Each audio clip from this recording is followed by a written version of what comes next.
Shalom. Selamat pagi Bapak Ibu, saudara-saudari yang dikasihi Tuhan dimanapun Anda berada. Apa kabar? Baik, kita akan dengar-dengaran firman Tuhan. Firman menjadi rema kekuatan kita setiap pagi.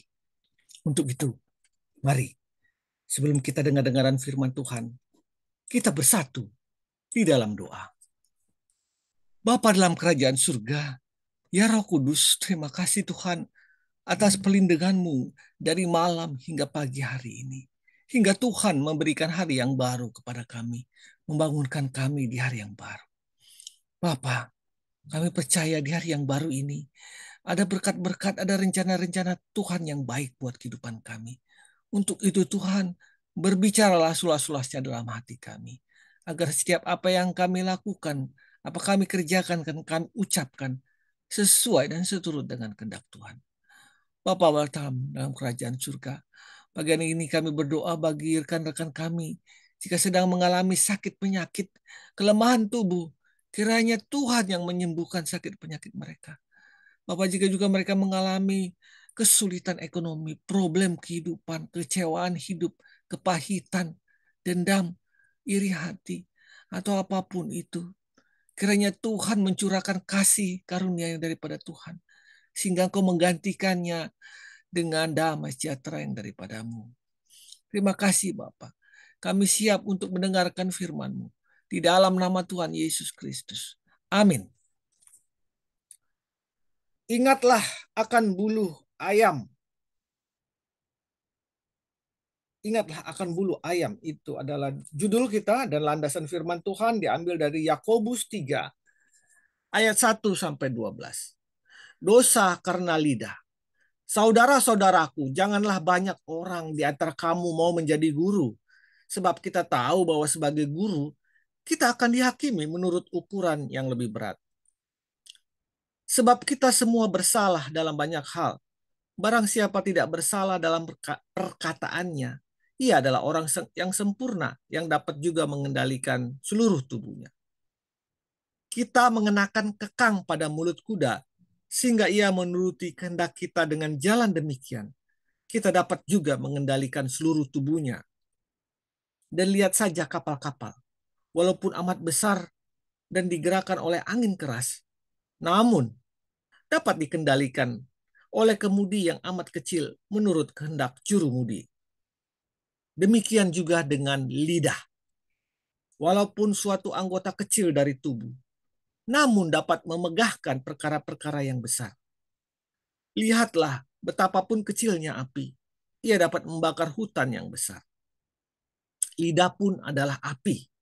Ia merupakan suatu dunia kejahatan dan mengambil tempat di antara anggota-anggota tubuh kita sebagai sesuatu yang dapat menodai seluruh tubuh dan menyalakan roda kehidupan kita. Sedangkan ia sendiri dinyalakan oleh api neraka.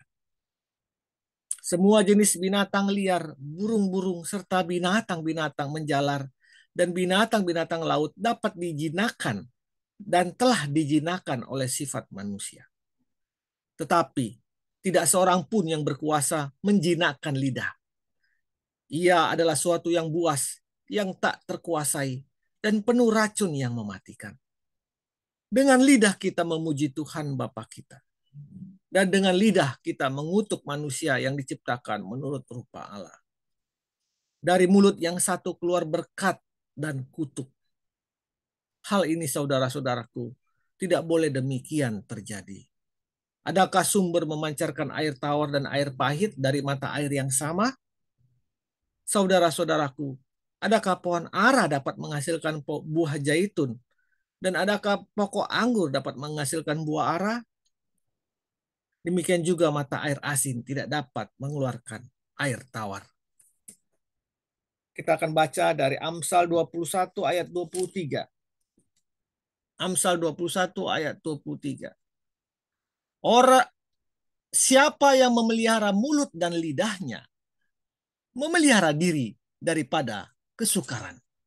Amsal 21 ayat 23. Bapak Ibu yang dikasih Tuhan dimanapun Anda berada.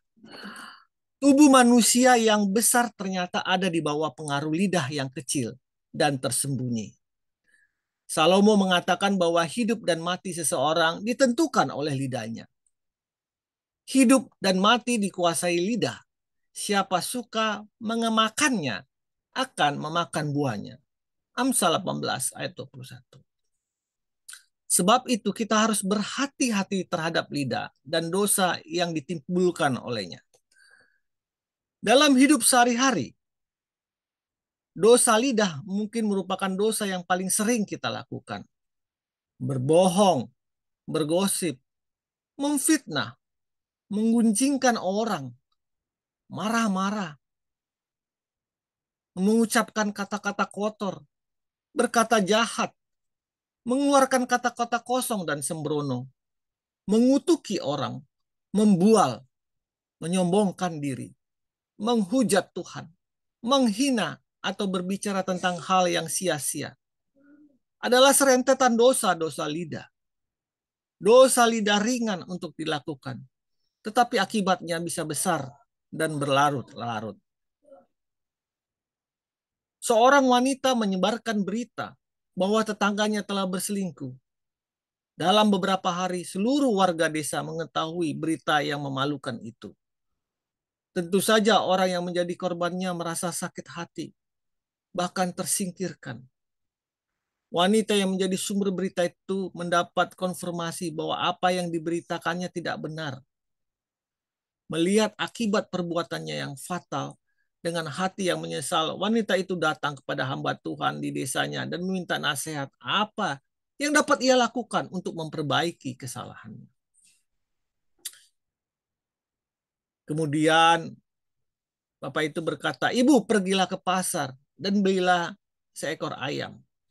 Sembelilah ayam itu, kemudian dalam perjalanan pulang, cabutilah bulu-bulunya dan buang satu persatu di sepanjang jalan. Setelah itu kembalilah ke sini," kata hamba Tuhan itu. Setelah melakukan nasihat itu, wanita tadi kembali kepada si hamba Tuhan. Lalu kata hamba Tuhan itu, "Sekarang pergilah, kumpulkan kembali semua bulu yang telah ibu buang dan bawa kembali ke sini." Perintah hamba Tuhan itu. Dan hal itu pun dilaksanakan oleh wanita tersebut. Wanita itu menyusuri jalan yang telah dilaluinya dan berusaha mengumpulkan bulu-bulu ayam yang telah ditebarkannya di sepanjang jalan. Beberapa jam kemudian ia kembali dengan membawa beberapa helai bulu saja. Angin telah menerbangkan bulu-bulu itu ke segala penjuru sehingga mustahil ia bisa mengumpulkan semuanya.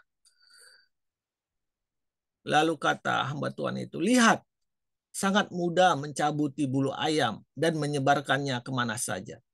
Namun, sangat tidak mungkin untuk mengumpulkan bulu-bulu itu kembali." Begitu pula dengan sebuah berita. Tidak sulit untuk menyebarkan gosip, berita bohong, tetapi sekali diberitakan, kita tidak akan pernah bisa memperbaiki keadaan secara utuh seperti sedia kala, kata hamba Tuhan itu.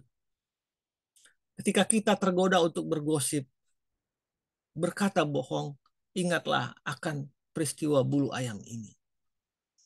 Bapak Ibu yang dikasihi Tuhan,